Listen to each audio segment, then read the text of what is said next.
Formula One is often described as a travelling circus, and once again Ferrari has placed itself in the centre of the drama. Only 9 days after the final race of a gruelling 2022 season, Ferrari announced the resignation of team principal Mattia Binotto, effective 31st of December. It comes following 7 weeks of rumours about his future. Rumours emerged in Italian and French media in mid-November that Ferrari was seeking to remove Binotto from the role. Ferrari issued a statement in which they said the reports were without foundation, while Binotto asserted he had full support from chairman Johnny Elkann. He outlined in Abu Dhabi that Ferrari had met its 2022 goals of returning to a competitive position after a 2-year stop, but comments made by CEO Bernardo Vinja suggested he was less than happy with Ferrari's results. Binotto has always had strong backing from previous CEO Louis Carinari, but he stepped down in late 2020 citing health reasons, and Vinja was appointed CEO in mid-21. Binotto, promoted to the role of team principal for the 2019 season, had worked at Ferrari since 1995, including spells leading the engine department and its chief technical officer. Ferrari always had a complex political structure, and Binotto regularly shielded his team from criticism, including a no-blame culture after years of risk-averse approaches within the organisation. While Ferrari did return to competitive landscape in 2022, it finished a distant second to Red Bull in the Constructors' Championship. It was outdeveloped by Red Bull, suffered crucial reliability issues, and made strategic blunders that reflected badly on the team. It took 12 poles though and converted only 4 of them into wins, and did not win after the summer break. Now, after only 4 years in the top job, Binotto will be packing his desk in departing when 2022 turns to 23.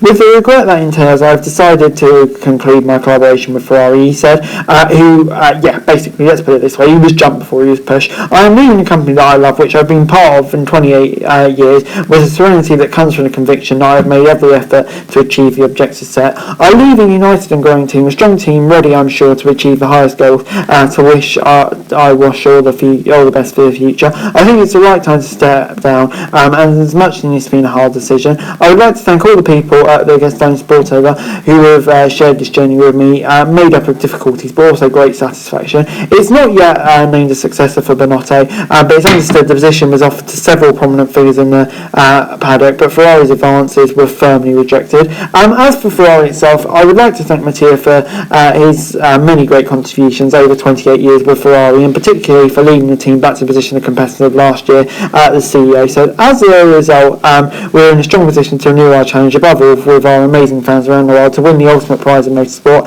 Everyone here at the Scuderia would like to wish Mattia well. So that's basically why Binotto exited.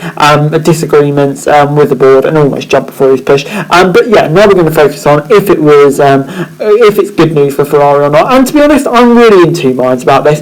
On the other hand, you have to look at this season, the strategic errors, the reliability issues being outdeveloped, and in season, let's face it hasn't been good enough for Ferrari. At the beginning of the season, at least, before they were outdeveloped, they had a car that, for me, really was a championship challenging car, but yeah, just with all the errors, for me, a top team in F1. You've seen how slick an operation Red Bull and Mercedes, even Mercedes when they didn't have the car this year, they maximise their weekends 100 times better than Ferrari, Red Bull as well, and yeah, that's a slick championship winning operation, and yeah, Ferrari, let's face it, they've been a mile off that this season. So from Binotto, the team leader, he's the one who has to take the blame for that at the end of the day, and in a way he has done. But on the other hand, you have to look at Ferrari where they were at the beginning of 2020, what, the 6th or the 7th fastest car in F1, unthinkable for a team like Ferrari.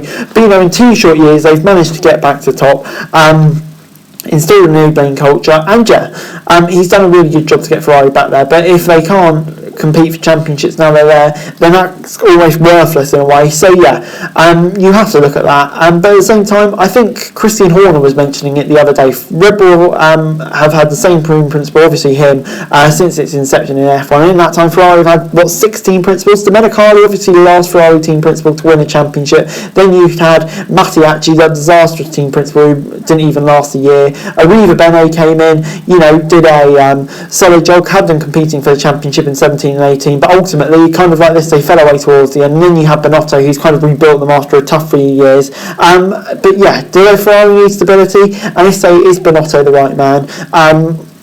who knows? I always thought he was more of a technical guy than, almost a team leader guy. Is he as strong as the political game is, the likes of Horner and Wolf? Personally, I doubt it. So for me, yes, while it would have been a tough decision to get rid of Binotto, at the end of the day, I really can understand it. I think probably it's a tough decision to make, but probably a decision I would have made. But yeah, it really could have gone either way, to be honest, this one. But yeah, when you look at the replacements as well, it seems like it's going to be Fred Vassell. I'm going to make a video next week discussing who could replace Binotto.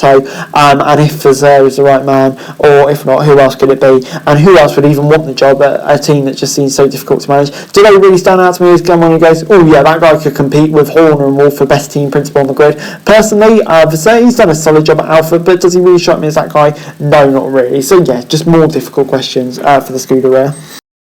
Anyway guys, that's it for you. Thanks for watching. Remember to like, share, subscribe, hit the comments down below, follow and for daily F1 news, and subscribe to my channel, that'd be greatly appreciated. Thanks very much for watching. Peace out.